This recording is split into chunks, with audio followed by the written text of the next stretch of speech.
Have you ever walked into a room and the energy subtly shifts?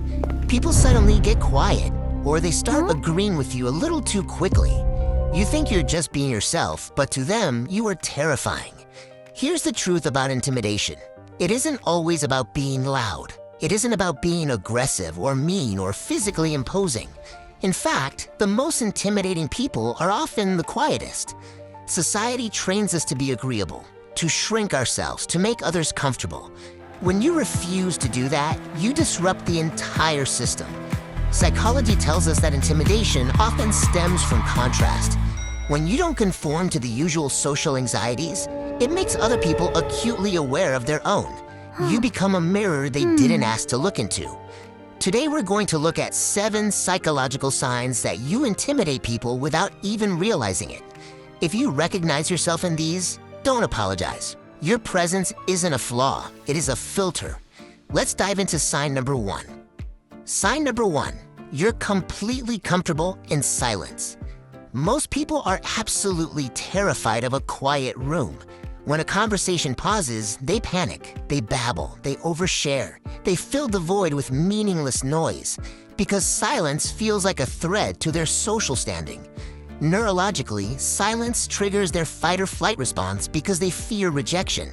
But you don't do that. When a topic is finished, you let it sit.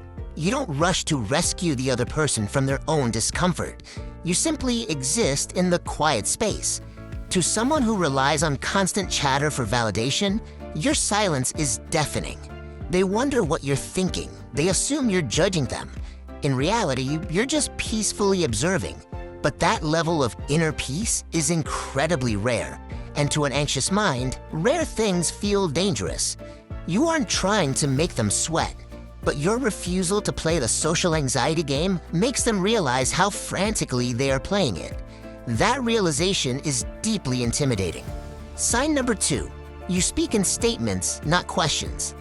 Pay attention to how most people talk today. They use uptalk, making statements sound like questions. They constantly append phrases like, "Does that make sense?" or "If that's okay with you." They're constantly seeking permission to hold an opinion. The corporate world has conditioned us to pad every sentence with soft language to avoid offending anyone. You do not do this. When you speak, you just state your truth. Your sentences end with a period. You don't soften your words to make them more digestible. You don't ask for validation after making a point. This kind of radical, unsoftened communication is shocking to people. They are used to a world padded with caveats and apologies. When you strip all of that away, your words carry weight. It signals deep, unshakable conviction. And conviction is intimidating to people who are unsure of themselves. They mistake your certainty for arrogance. But you aren't trying to dominate the conversation. You just see no point in pretending to be unsure about something you know is true. Sign number 3, your intense eye contact. In the modern world, people are chronically distracted. When they talk, they look at their phones, they look at the door, they look at the floor. Eye contact is fleeting and superficial. But when someone speaks to you, you give them your full attention. You look right at them without blinking away. To you, this is simply active listening. It is a sign of respect and genuine interest in what they have to say. But to them, it feels like an X-ray. When you hold eye contact, people feel exposed. They feel like you can see the insecurities they're trying to hide. They feel like you are reading their very soul, and honestly, you probably are. Because intense eye contact forces a level of intimacy and honesty that most casual interactions are designed to avoid. It demands that they be present in the moment with you. For someone who is used to hiding behind a screen, being truly seen is a terrifying experience. Sign number 4, you bypass small talk entirely. Small talk is the armor of polite society. It's how we interact without actually connecting. We talk about the weather, the traffic, the latest office gossip. Modern networking is built entirely on these superficial, meaningless exchanges that keep everyone at a safe distance. It keeps everything safe, predictable, and incredibly shallow. You have zero tolerance for this. You find small talk draining and pointless. Instead, you jump straight into deep analytical topics. You ask questions about motives, about fears, about the universe. You strip away the social armor in the first 5 minutes. People are not prepared for this level of depth. They expect to wade in the shallow end, and you immediately throw them into the deep ocean. It is intellectually and emotionally intimidating. They realize they cannot rely on their rehearsed social scripts. They actually have to think, and they have to be real. For those who don't know who they are beneath the surface, your depth is a very frightening place to be. Sign number 5. You have unapologetic boundaries. For most people, saying no is an agonizing process. They wrap it in 10 minutes of apologies. They invent elaborate excuses. They over-explain, hoping for forgiveness for having a boundary. Many carry people-pleasing trauma from childhood, believing they must earn their right to exist by serving others. You don't do this. When you say no, it is a complete sentence. No, I can't do that. No, that doesn't work for me. You're polite, but you're firm, and you don't offer an essay of justification. To people-pleasers, this is absolutely mind-blowing. They cannot comprehend how you can prioritize your own peace without feeling a crushing sense of guilt. Your strong boundaries threaten people who are used to walking over others. It tells them immediately that you cannot be manipulated, you cannot be guilt-tripped, and you cannot be pressured. A person who cannot be manipulated is inherently intimidating. It forces others to respect you, whether they actually want to or not. Sign 6. You hyper-observe the unsaid. People spend a lot of energy curating their image. They want you to see the confident, put-together version of them. But you are paying attention to the cracks in the facade.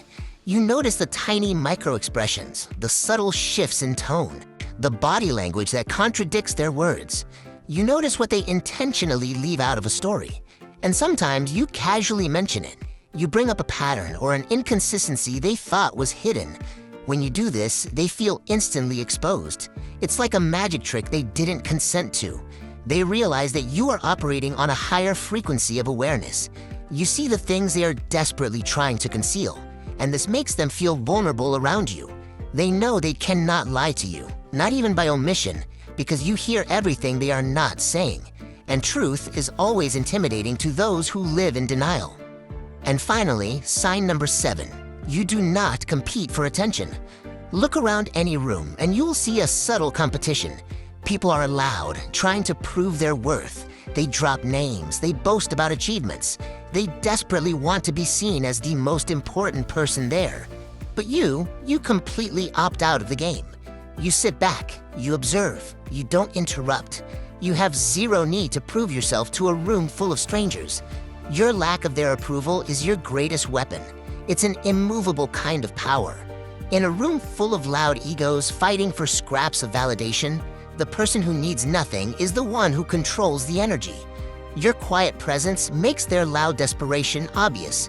You are intimidated by you because you have already won the game they are still exhausted from playing. You are secure in who you are. Before we close, let's understand the core mechanism here. Psychologists call this the mirror effect in social dynamics. When a highly authentic person enters a heavily curated space, their authenticity acts as a spotlight. It illuminates the performative nature of everyone else.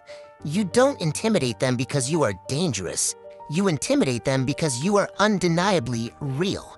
And in a world that profits from people wearing masks, a person who walks around with a bare face is a revolution. Never compromise your depth to cater to their shallowness. Never dim your light just because it hurts someone else's eyes.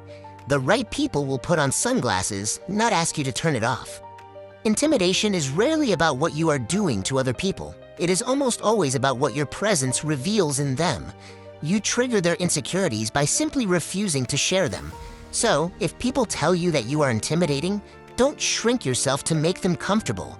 Your quiet power is a filter that removes the superficial and keeps only those who are ready for depth. If you recognize yourself in this video, I want to know which of the 7 signs hit you the hardest. Drop the number in the comments below. Just a number is fine. I read every single one. And if you found this insightful, share it with someone who needs to hear it. I'm Psychify. Be kind to your mind and keep growing. Subscribe so you don't miss the next one. See you next time. If you found this video helpful, please hit that subscribe button below so you never miss our next one. Understand your mind, upgrade your life. See you next time.